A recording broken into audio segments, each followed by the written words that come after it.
En nuestra mesa de trabajo, en esta ronda de candidatos, el señor Juan Manuel Blayota, precandidato a concejal en séptimo término, si digo bien, por Unión por la Patria, en la lista que encabeza Darío Golía. Buen día, Juan, ¿cómo estás? ¿Qué tal, Ivana? Muchísimas gracias por venir. Buen día y buen día a toda la audiencia. Te decía lo de si está bien el término, porque no le estoy pegando con ningún número. Mirá que lo Sí, miro la lista todo y después los presento en cualquier lugar. en cualquier lugar. Sí. Sí, precandidato al séptimo lugar de la lista de Darío. Bien, ¿cómo fue? Estabas en La Plata, sos periodista, estabas laburando tranquilamente Sí, y te dijeron, Juan. fue algo así. No, bueno, yo milito hace mucho tiempo acá en Chacabuco, digamos, estoy en La Corriente con Ujú, Julieta Carelo. Nosotros, bueno, esto lo conté un par de veces en estos días, empezamos a militar juntos en el 2010, cuando apenas había fallecido Néstor. ujú. Nos juntamos un grupito ahí de chicos y chicas. Yo tenía 18, bueno, éramos entre 17 y 19 años los que estábamos ahí. Néstor había como despertado algo que no sabíamos bien qué era. Yo tenía una mínima experiencia militante. Ese año yo arranqué la facultad Ujú. y estaba en la agrupación Rodolfo Walsh allá en La Plata. Perdón, en Chivilcoy. Después me fui a La Plata. Y bueno, queríamos hacer algo, digamos, no queríamos militar, estábamos como muy movilizados por todo lo que venía haciendo esos años. Creo que la pelea con el campo también fue uno Bien. de los hitos donde se habló un poco de ese modelo de país que se quería.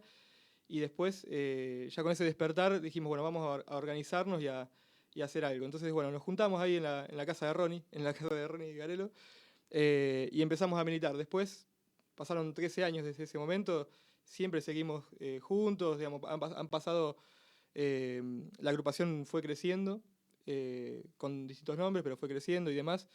Y bueno, llegó ahora el momento de elegir un compañero o una compañera. En este momento, en este caso era por el lugar que teníamos en la lista, tenía que ser un varón por la lista por la ley de paridad. Ujú. Así que, bueno, los compañeros me propusieron a mí y acepté. ¿Estabas preparado? ¿Lo venías pensando? ¿Tenías ganas de meterte en política? ¿No Eh, ahora, en algún momento? la verdad que no fue algo que yo tenía pensado, digamos, yo siempre, como militante sí, y ya eh, tengo varias campañas encima, digamos, tanto acá como allá en La ¿Pero Plata, pero... te veías como metido? eh, sí, Sí, sí, sí, ya había en estado algún en el momento. Consejo Deliberante, ya había Ujú, laburado como secretario de bloque, ujú. entonces yo ya tenía una Tal cual. experiencia ahí, y también cubriendo, me tocó como periodista cubrir las sesiones del Consejo cuando eran de noche y esas sesiones maratónicas hasta las Uh, 2 o 3 de la mañana. una eternidad. Sí, a veces cerrábamos el diario y De iba de nuevo, nuevo claro. a ver qué pasaba, porque sobre todo en discusiones que se armaban muy fuertes, no sé, por temas nacionales o por temas locales, discusiones interesantes de donde estaba bueno cronicarlas un poco Ujú. y tener ese registro. Ahora se transmiten, digamos, en ese momento el municipio había dejado la El gestión de canal Aiolo, local, sí. claro, dejó de transmitirlas en vivo, y entonces se perdía mucho, se perdía el debate y se perdía lo que se estaba tratando, así que bueno, decidimos ahí, yo estaba en el Cuatro Palabras, decidimos cubrirlo y hacerlo con detalle esas sesiones. Y después me tocó ser secretario de bloque también, así que Bien. tenía cierta experiencia ahí en el legislativo. Juan, ¿cómo viviste la conformación de la lista? Bien, Que la verdad que... todos los que no estamos adentro lo Ujú. vimos como armónica. Exactamente, creo que es una buena definición, una buena palabra. Creo que la gran mayoría de los sectores, digo, del peronismo, del sector nacional y popular Ujú. de Chacabuco, están dentro y conformados en esa lista. Y creo que, como vos decís, es una lista armónica, porque hay representación no solo de los espacios militantes, sino también de sectores de la sociedad, digamos, que por ahí no estaban, Representados. claro, representados y además que no estaban en la militancia del día a día, pero sí con un cierto contacto con distintos sectores, como por ejemplo, bueno, Gustavo y Celeste, por ejemplo, que vienen de la salud y Ujú. que son trabajadores de la salud, que es uno de los ejes, me parece, no solo de la campaña, sino de lo que se ha desgastado en estos últimos años en Chacabuco. Entonces me parece que sí, que es una lista armoniosa, que creo que Darío también su figura logra unir o conformar a todos estos sectores, entonces creo que se dio por ese lado esa armonía. ¿Qué tiene Darío para que lo acompañes?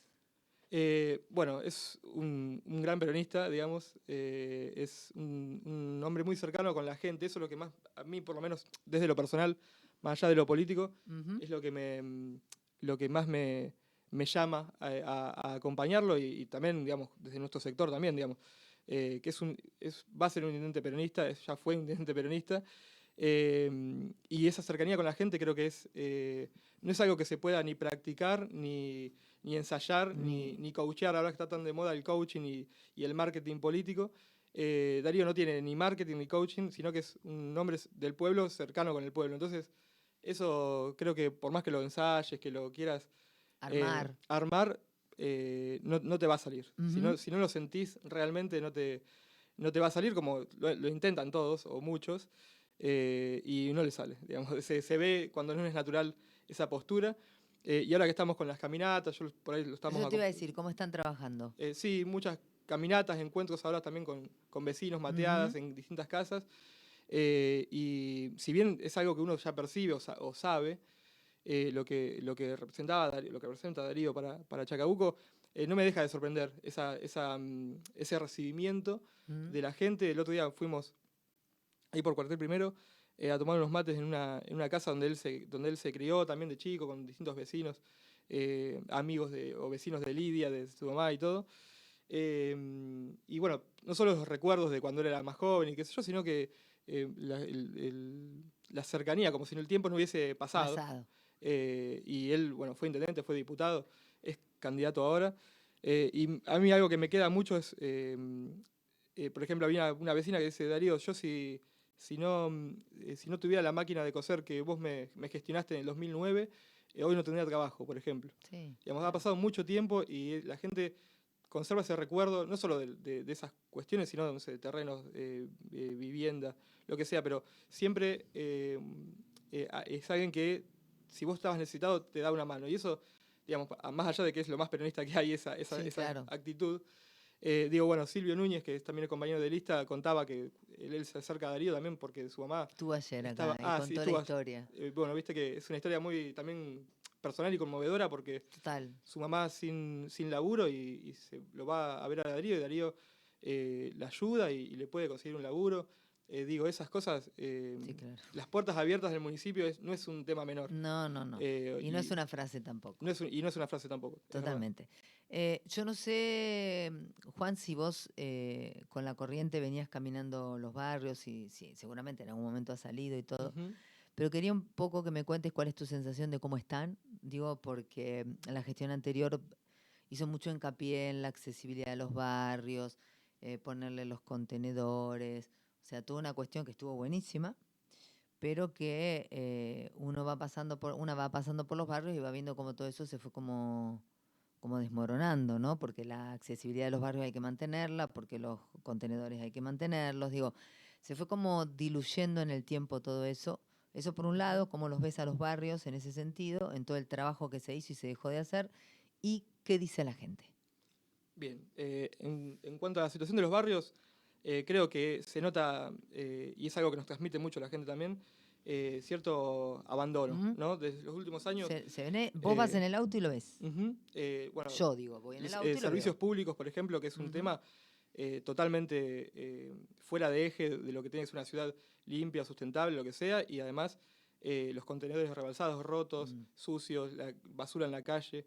El otro día, bueno, justamente por Avenida Garay, incluso ni siquiera te digo en zonas más alejadas, la suciedad que hay en las calles es increíble. Digo, hay una falta de laburo ahí importante, que es algo que, como vos decís, en la primera etapa de la gestión de Ayola se hizo eco de eso, o se hizo lo que decíamos, el marketing sobre eso, que es verdad que en el primer año, por ahí, segundo año se trabajó sobre eso, después hubo un abandono. El tema de la luminaria también, digo, se ha hecho eco esta gestión de las luminarias y demás, y hay sectores totalmente a oscuras en Chacabuco, que también tiene que ver... el otro día veía el spot de Fabio Di Palma, que yo cuando lo empecé a ver, digo, es un spot nuestro, y no era de Fabio. Hablando de la seguridad, de la inseguridad en Chacabuco, que es un tema también muy, muy recurrente, Y bueno, la falta de luminaria también tiene que ver con eso, digamos. Es toda una relación Lógico. lógica que tiene que ver con eso. Yo creo que hubo un cierto abandono, sobre todo de esta gestión, digamos, de estos últimos 4 o 5 años, en ese sentido, y que es lo primero que te dice la gente en el cara a cara. Creo que también por eso, cuando vamos al puerta a puerta y demás, hay un apoyo sumamente positivo para con Darío, digamos, sobre todo por ese recuerdo de sus gestiones y por lo que también viene siendo fuera de la gestión, pero lo primero que sale es justamente eso. Hay gente que nos dijo, hace 6 años nos prometieron asfalto o piedra y acá estamos, y no se pudo hacer, o no se hizo, digamos. No hubo una decisión política de hacerlo, más que nada. Y yo creo que también un poco hay cierta resignación, ¿no? Estos últimos años, Sí. bueno, lo decía también el otro día Darío, que esta gestión le ha hecho creer a la gente que el municipio no puede hacer nada. Como que el municipio es un gestionador que tiene muy pocos recursos y demás, y que no se puede hacer nada. Y eso es una mentira. Falacia. Es una mentira porque se ha hecho en otros momentos, ¿no? Digo, hoy hablábamos, sin ir más lejos, Darío hizo 250 cuadras de asfalto, entregó 650 viviendas, gestionó 1.200 terrenos. Digo, el municipio tiene recursos para hacer cosas y puede hacer. Hay que ser creativo, hay que ser insistente y hay que trabajar. Digamos, son 3 ejes por ahí que le faltan a esta gestión y al intendente, pero que vos con cierta creatividad política, con cierta sensibilidad también social, porque si no sos sensible o si no conocés lo que pasa en la cotidianidad de tu pueblo, digamos, no, es imposible que te despierte la creatividad para resolver problemas. Y con insistencia, porque vos sabés que muchas veces lo burocrático con las gestiones en provincia o nación, por ahí tenés que viajar 10 veces a insistir o llamar por teléfono 50 veces porque un ministro o un secretario provincial o nacional tiene, no sé, acá en la provincia 130 y pico municipios. Lógico. En la nación ni hablar. Entonces vos tenés que insistir hasta que puedas resolver el problema. No hay nada mejor que hacer que ir a tocar puertas hasta que te la abran. Juan, estaba pensando que lo habíamos hablado con Julieta en su momento. Esto que contaste vos de que se juntaron en la casa de Juli. Sí. Me habéis dicho año. Y 2010, más o menos noviembre de 2010, no me acuerdo la fecha exacta. Ahí había toda una efervescencia de todo lo que había dejado Néstor, que muchos de nosotros no éramos ni siquiera conscientes, empezamos a tomar conciencia a partir de la muerte. Pero después vino un gobierno de Cristina y unas formas y unas cuestiones que empezaron a ponerse más complicadas. Bueno, hasta llegar a un punto en donde la chorra y todo lo que sabemos. ¿Qué te pasó a vos con ese proceso? Con ver que sí, que efectivamente por ahí los gobiernos de Cristina, el gobierno de Néstor fue mejor que los gobiernos de Cristina, que a su vez la personalidad de Cristina había puesto muchas veces la situación política en algún aprieto. Calculo que no desconoces que muchas de esas cosas tienen que ver con su condición de ser mujer. Ella lo dice antes de asumir el cargo, ¿no? Y bueno, yo puedo decirlo justamente por serlo, ¿no? Y entender algunas cuestiones. Pero, ¿qué te pasó con eso? ¿Lo fuiste encajando? ¿Te parecía natural con todo lo que se estaba metiendo? ¿Lo podría haber hecho un poco mejor? Todo eso junto. Cualquier tipo de gestión o de acción se puede hacer mejor siempre, digamos, eso es verdad. Yo creo que Cristina, el primer gobierno de Cristina creo que fue el mejor de los 3. Incluso lo ha dicho Néstor cuando en vida, y creo que ella continuó o profundizó un proceso que había empezado Néstor en 2003, y me parece que también fue muy importante ese proceso de 2007 a 2011. Después, digamos, recordemos que Cristina apenas asume, tiene la crisis con el campo y la crisis mundial de 2008, digamos, un quiebre que afectó a todos los países del mundo, pero llegando digo, en España, por ejemplo, fue uno de los países que más se notó, en Estados Unidos, España. En ese momento. Vos estabas en España. Bueno, fue la crisis de la el crack en 2008. desde 1930, que no había un crack o 1929, que no había un crack tan fuerte a nivel económico internacional, y en Argentina no se sintió ese crack. Digo, eso es una virtud de la gestión de Cristina, de la administración de Cristina, y de sus decisiones políticas. Porque también, además de, como decíamos, de la creatividad, también hay que tener cierta voluntad, hay que tener una fuerte toma de decisiones para poder sortear eso y que la distribución sea lo más equitativa posible. Creo que esa fue la decisión de Cristina y lo hizo bien. Creo que su condición de mujer también la ha llevado a todas estas críticas y esta cuestión también mediática que se ha trasladado después a la sociedad, pero creo que si no hubiese sido tan atacada mediáticamente, no hubiese sido esa la percepción de muchos sectores de la sociedad. Digo, en la política, en todos los aspectos, pero digo, en la política a la mujer se la quiere más sumisa, más siempre acompañada de un varón o de un hombre y que sea el hombre el que toma la decisión y la mujer la que acompaña. Y el peronismo ha demostrado que no es así. Digo, las dos presidentas mujeres que hubo en este país son del peronismo y bueno, hoy se cumplen 71 años de la muerte de Evita, que fue la gran mujer de la política argentina, que demostró que no es que el papel de la mujer no es el de primera dama o esas No es decoración. No es decoración y no es ir estéticamente preparada para acompañar al varón, sino que es una persona fuerte que toma decisiones y que está en la política real. Digo, a mí muchas veces no me gusta cuando a las compañeras les preguntan solamente por, bueno, ¿qué te parece el rol de la mujer en tal cosa? Y digo, no, la mujer está también digamos, para discutir políticas, digamos, y eso creo que el peronismo, a pesar de muchas críticas que nos han hecho y demás, creo que es quien llevó la realidad efectiva de esa cuestión. Y Cristina, sobre todo en este momento, simbólicamente, desde su comienzo, por su personalidad, esa personalidad que tanto le critican, yo la verdad que la admiro, porque logró conducir al peronismo, a la CGT, en su momento a los sindicatos, digamos, siendo una mujer en el peronismo, que en un momento, entre comillas, se decía se quedó sola cuando fallece Néstor, y ella mantiene la conducción del peronismo, que es el movimiento más grande de la Argentina en términos políticos, y tal vez como se dice habitualmente, de Occidente, ¿no? Como movimiento político el que más perdura, porque los movimientos mexicanos por ahí han desvariado un poco o más. Entonces, digo, eso tiene una importancia fuerte. Y creo que su pragmatismo y su intento siempre de pensar en la gente, en su pueblo, más que en cuestiones personales, más allá de que le digan soberbia o lo que sea, creo que su acción política demuestra eso. Lo mostró en el 2019 cuando eligió a Alberto como candidato y ella se hace un corrimiento para poder construir una lista que pueda ganar y recuperar un gobierno peronista o popular. Lo hace ahora también, digo, ella, más allá de lo que se dice habitualmente, constantemente da muestras de otra cosa, de un pragmatismo, de un compromiso.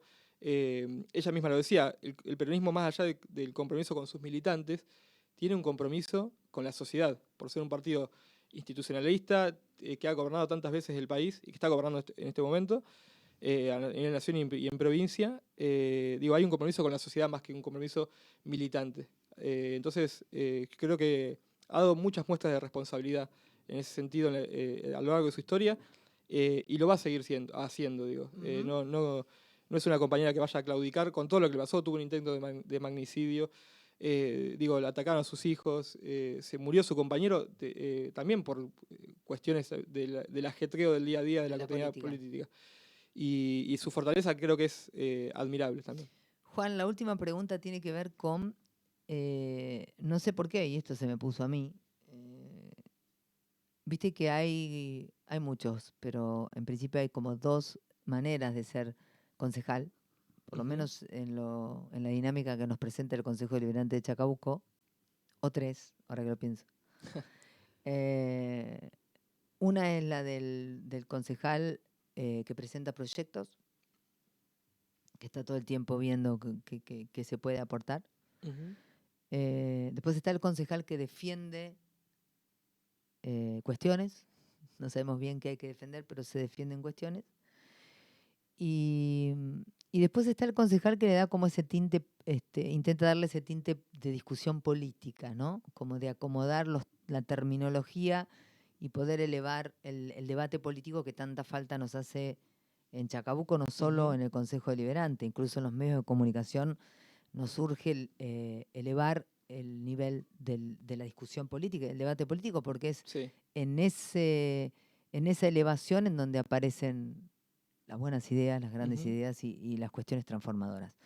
¿Qué tipo de concejal tenés ganas de ser?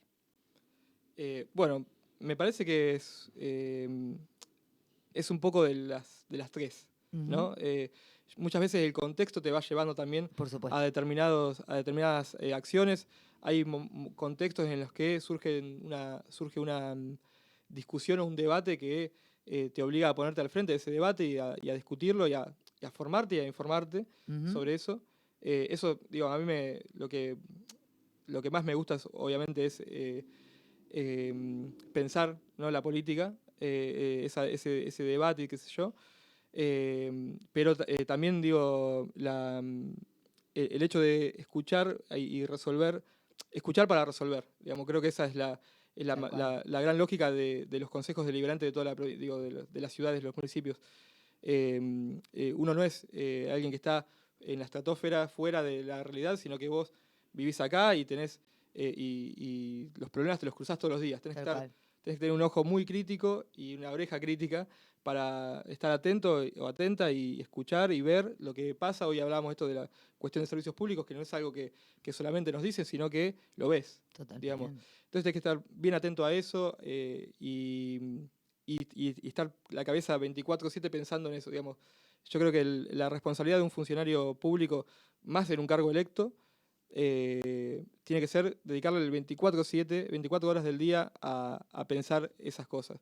Obviamente uno va a tener su vida y qué sé yo, Sí, sí, sí, sí, pero pero te digo, entiendo perfectamente. eh, tener esa visión o esa capacidad de poder transformar todo en, bueno, che, esto lo puedo llevar al consejo o lo puedo, en el caso de que logremos la victoria, que creo que lo vamos a hacer, que Darío sea intendente, eh, charlarlo con el Ejecutivo, digamos, uno, si es concejal también del oficialismo, decir, che, mira, estuve viendo esto, vamos a presentar un proyecto, lo hacemos desde el Ejecutivo, coordinar también esas áreas, digamos, de que se puedan hacer cosas, digamos, ¿no? Resolver problemas, que eso creo que es lo que la mayoría de los militantes políticos, los que venimos de la militancia política, empezamos a militar porque porque vimos que que se podían resolver problemas. Ujú. Como decíamos, bueno, si algo nos enseñó Néstor es que no teníamos que resignarnos a que el país ya era esto Y no había más. y que no había posibilidad de crecer, de mejorar, de que la gente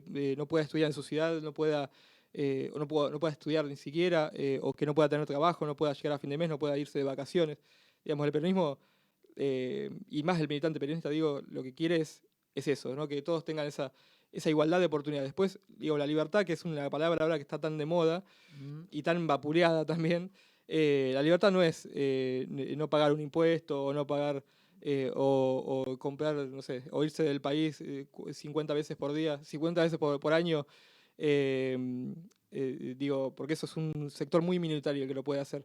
Libertad es tener igualdad de oportunidades para vos decidir lo que quieras hacer, si quieres estudiar, si quieres trabajar, Tal cual. desarrollarte en tu comunidad, en tu vida, de la manera en la que vos decidas. Eso es la libertad para el peronismo y creo que en general. Tal cual. Entonces creo que la tarea del concejal o del legislativo, de todos, digamos, los militantes políticos y los que están los que estamos en la política, es tener esa capacidad de escuchar, de aprender, de ser cercano a las personas y poder canalizar eso en una resolución de un conflicto. Juanme, un placer. Nos Gracias. escuchamos en breve porque vamos a seguir en campaña. Y gracias por venir, a pesar de la mudanza y a pesar de todo el movimiento en el que andás. Un placer de verdad. Bueno, muchas gracias y buen día para todos y todas. 47 minutos pasan de la